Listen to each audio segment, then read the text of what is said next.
আমি আজকে এসএসসি পরীক্ষার্থীদের আমি যেহেতু বাংলা আলোচনা করি, তাহলে আমি বাংলা সম্পর্কে আমি এসএসসি পরীক্ষার্থীদের দৃষ্টি আকর্ষণ করে আমি কয়েকটা কথা এখানে বলতে চাই। বলছি, দেখো, তোমরা তোমাদের যে মূল বোর্ড বইটা আছে, বোর্ড বইয়ের যে কবিতা বা যে গল্পগুলো তোমাদের সিলেবাসে আছে, সেই কবিতা এবং গল্পগুলো তোমরা খুব সুন্দর করে পড়বে। এবং যে যে শব্দগুলো বা যে যে লাইনগুলো তোমাদের প্রশ্ন হওয়ার মতো, যেমন এমসিকিউ আছে বা এক কথায় প্রশ্ন আছে, যে প্রশ্নগুলো আছে সব জ্ঞানমূলক প্রশ্নগুলো আছে, এগুলো তোমরা সুন্দর করে আন্ডারলাইন করে রাখবে। যদি এই আন্ডারলাইন গুলো করে তোমরা পড়ো, তাহলে অবশ্যই তোমরা এমসিকিউতে সবচেয়ে ভালো ফলাফল করবে।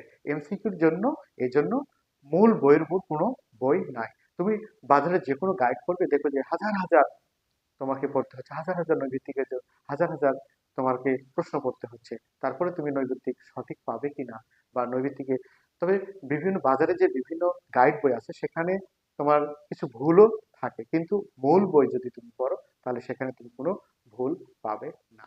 আর বিশেষ করে দ্বিতীয় পত্রে নৈর্ব্যক্তিকের জন্য মূল বইয়ের উপর কোনো প্রশ্নই আসে না, মূল বই ছাড়া চলবেই না।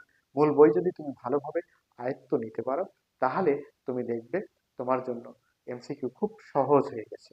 মূল বইয়ের যে উদাহরণগুলো আছে সেগুলোই বেশি মানে পরীক্ষায় আসে দেখা গেছে। বিভিন্নভাবে গবেষণা করে দেখা গেছে মূল বইয়ের যে উদাহরণগুলো আছে সেগুলো দ্বিতীয় পত্রে বেশি আসে। তাহলে কি শিক্ষার্থীরা, তোমরা মূল বইয়ের যে উদাহরণগুলো আছে সেগুলো একবারে মুখস্থ করবে।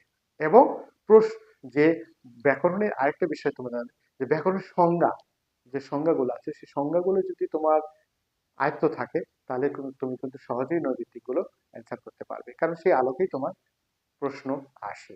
তাই মূল বইয়ের উপর কোনো, মূল বই ছাড়া কোনো বই তুমি পড়বে না। মূল বই পড়লে তুমি তোমার সঠিক সাফল্য অর্জন করতে পারবে। সবাই ভালো থাকো, সুস্থ থাকো। আল্লাহ হাফেজ।